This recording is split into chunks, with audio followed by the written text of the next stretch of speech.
Pela graça e misericórdia de Deus, estamos de novo juntos para mais uma lição dele ao nosso coração. Eu quero terminar hoje contigo o Salmo 23, essas grandes e preciosas lições que nós tivemos aqui durante esses dias juntos, aprendendo sobre este gigante homem de Deus, Davi, e as suas declarações de fé em Deus. E eu quero terminar o Salmo 23 trazendo uma experiência vivida por Davi, que é uma declaração de fé impressionante. Depois dele ter escrito o Salmo 23, dizendo: o Senhor é o meu pastor e não me faltará descanso, não me faltará refúgio, não me faltará direção, não me faltará confiança, não me faltará bondade e misericórdia, essas me seguirão todos os dias da minha vida, ele declara dizendo: e daí habitarei na casa do Senhor para sempre. Que declaração de fé impressionante! O que Davi estava dizendo: olha, além de gozar todas as bênçãos de Deus, tudo aquilo que ele fez por mim, tudo aquilo que ele foi para mim, ainda me resta a última experiência, que é morar na casa de Deus. Você tem essa experiência, você tem esta certeza absoluta, isso é viver para Deus, na certeza de que um dia estará vivendo com Ele para sempre na eternidade. Foi isso que Jesus quis dizer para nós quando Ele veio ao mundo. E João escreveu dizendo: Deus amou o mundo de tal maneira que deu o seu Filho unigênito, para que todo aquele que nele crê não pereça, mas tenha a vida eterna.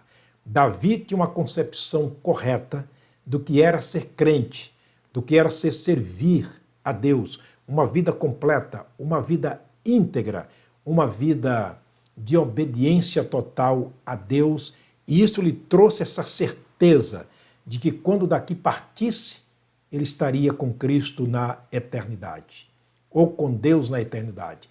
É impressionante o que ele diz: e habitarei na casa do Senhor por longos dias, ou seja, para sempre, de eternidade a eternidade. É possível isto? Sim. Pela fé é possível. É uma confirmação do Salmo 73, versículo 24, quando o escritor do Salmo disse: o Senhor me guiará com o seu conselho e depois me receberá em glória, me receberá em casa. Durante os estudos aqui, mostramos que Davi foi um homem guiado por Deus, direcionado por Deus. Deus era o seu refúgio, Deus era a lâmpada para os seus pés e luz para o seu caminho. E agora o Salmo 73, verso 24, diz que Deus nos guia com o seu conselho, através da sua palavra, e depois da morte nos receberá em glória, nos receberá em casa. Era a grande certeza de Davi. Olha o que Jesus Cristo disse em João capítulo 14. Ele disse para nós o seguinte: não se turbe o vosso coração. Na casa de meu Pai há muitas moradas. Vou preparar-vos lugar. Capítulo 14 de João, versos de 1 a 3, você pode ler nas próprias palavras do próprio Jesus. E Davi confiava nessas palavras infalíveis de Deus e do Senhor Jesus Cristo, e por isso ele afirma, declarando a sua fé: habitarei na casa do Senhor para sempre. Paulo afirmou em Tessalonicenses, quer dizer, escrevendo aos Tessalonicenses, na sua primeira carta, capítulo 4, versículo 17, e assim estaremos para sempre com o Senhor. Essa era a certeza de Davi. Esta é a certeza de todo aquele que confia em Deus, tem, embora como pecador. Hebreus capítulo 11, versículo 1 e 6, Davi podia ver o seu futuro pela fé. Porque o que é fé?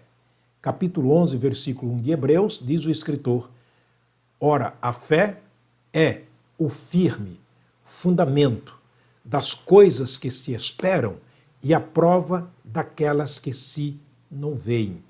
A fé tem duas dimensões interessantes.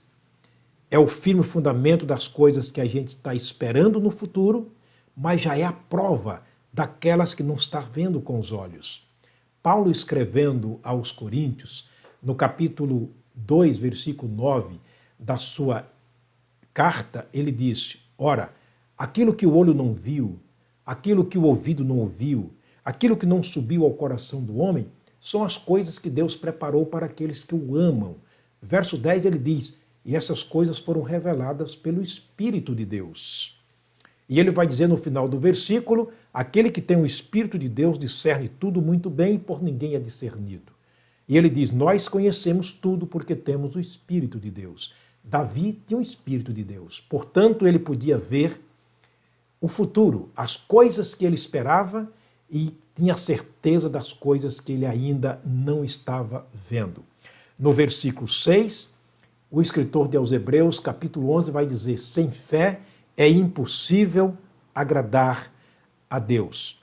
Está escrito em 1 Coríntios, no capítulo 15, versículo 19, se esperarmos em Cristo só nesta vida, somos entre os homens o mais miserável. Portanto, Jesus não é crido, esperado, experimentado só nesta vida. Há pessoas que querem Jesus só nesta vida, esquecem de Jesus, esquecem de Deus quando estão no bem bom, na boa vida, com muito dinheiro, com saúde. Basta uma unha encravar, sentindo a dor e a impossibilidade de se livrar disto, ora por mim. Correm para a igreja, clamam a Deus, como se Deus fosse um pronto socorro e depois é esquecido até o endereço de onde foi socorrido. É lamentável que eu sei que não estou falando a pessoas que não fazem isso, mas há muitas pessoas que fazem exatamente assim com Jesus, com Deus e com a sua palavra. Por isso, sem fé, é impossível agradar a Deus. Precisamos crer em Jesus aqui, viver para Ele aqui, na certeza de que estaremos vivendo com Ele na eternidade. Mas o justo viverá da fé. Está escrito em Hebreus 10, versículo 28. Mas o justo viverá da fé. E se ele recusar, a minha alma não terá prazer nele. Deus não tem prazer na pessoa que não vive da fé. Deus não tem prazer em pessoas que mencionam a fé todos os dias, que dizem ser cheia de fé todos os dias. Eu sei que há pessoas cheias de fé, mas há pessoas também confiando, colocando a sua fé no objeto errado, na pessoa errada, na divindade errada. Jesus é o objeto da nossa fé. Olhando para Jesus, autor e consumador da nossa fé. É Ele que criou a fé, é Ele que consuma a nossa fé. Efésios capítulo 2, versículo 8, disse Paulo: pela graça sois salvos por meio da fé, e isto não vem de vós, é dom de Deus. Ele está dizendo: a graça e a fé são atributos de Deus. Portanto, sem esta fé é impossível agradar a Deus. Deus não aceita nada daquilo que é propriamente nosso, porque Ele é o Senhor. Finalizando, nós, porém, não somos daqueles que se recuam para a perdição, mas daqueles que creem para a conservação da alma. Está escrito em Hebreus capítulo 10, versículo 39. Aqueles que creem realmente em Deus, eles não recuam, eles não negam, eles não voltam atrás, eles não são como a onda do mar. Hoje crente, amanhã descrente. Hoje muita fé, amanhã fé nenhuma. Hoje confia demais, amanhã nada de confiança. Eles mantêm como Davi se manteve. O Senhor é o meu pastor, nada me faltará. Não me faltará descanso, não me faltará refúgio, não me faltará direção, não me faltará confiança. As misericórdias e a bondade de Deus me seguirão todos os dias da minha vida, e aí habitarei na casa dele para sempre. Este é o tipo de crente que agrada aos olhos de Deus, que alegra o coração de Deus, que ele chama de ilustres que estão na terra. Eu quero desafiar você a ler o capítulo 11 de Hebreus e veja ali 15 exemplos de homens e mulheres que viveram pela fé e agradaram a Deus, de cujas pessoas este mundo não era dignas, porque eles eram grandes demais para esse mundo medíocre, para esse mundo pequeno, este mundo pobre, esse mundo falido, este mundo vencido pelo pecado. Foram homens e mulheres que viveram olhando para o autor e consumador da sua fé, o Senhor Jesus Cristo. Viva assim, levante a cabeça, muito embora, apesar das tribulações, apesar das angústias, das enfermidades, das dores, das necessidades, das aflições, faça como Davi fez. Olhe para Deus, coloque nele a sua esperança, diga para Deus: tu és o meu alto refúgio, tu és a minha confiança, tu és o meu tudo em todos. Portanto, Deus está esperando a nossa confissão, a nossa declaração de fé nele. Confie, mas confie somente nele, através do Senhor Jesus, por meio da sua palavra. Deus te abençoe, Deus te guarde. Até a próxima mensagem, se o Pai do céu nos permitir, mas eu quero terminar mais uma vez orando. Vamos orar, vamos falar com Deus. Pai querido, obrigado por essa grande experiência que tivemos, ó Deus, durante esses momentos que passamos aqui estudando o Salmo 23, começando do Salmo 1.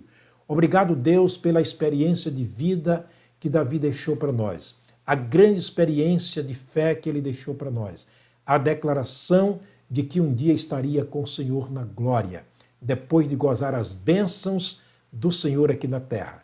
Que assim seja conosco, abençoando, meu Deus, as pessoas que me assistem. Pedimos que o Senhor esteja abençoando aquelas que estão dividindo também esta palavra com outras pessoas, encaminhando-a às pessoas que elas querem que participem conosco, que essas pessoas também recebam e sejam ricamente abençoadas. Nós oramos agradecidos no precioso nome de nosso amado Salvador Jesus Cristo. Amém. Deus te abençoe, Deus te guarde. Fé em Deus, através de Jesus, somente através da sua palavra. A grande e perfeita revelação de Deus. Deus te abençoe.